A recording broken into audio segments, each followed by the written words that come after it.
guys. Sabon kagaw. Oh, lagyan natin ng sabon guys ha. Kasi yung karning baga guys, maraming sibo yan.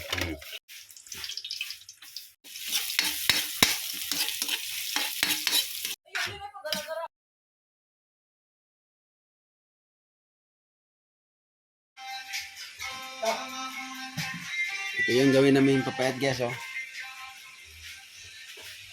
Papayat na karning baka. Ayan. Ito yung cooker guys. Magaling yan guys ha, magluto guys. Ayaw na, day. Ng sabaw guys para kumukulo sa guys tapos para malambot.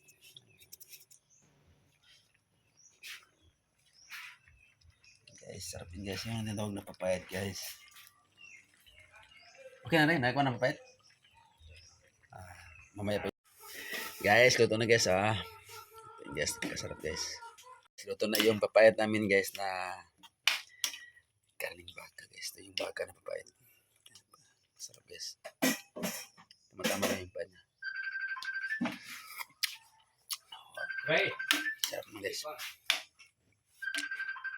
Yan tayo guys. Thank you for watching. God bless.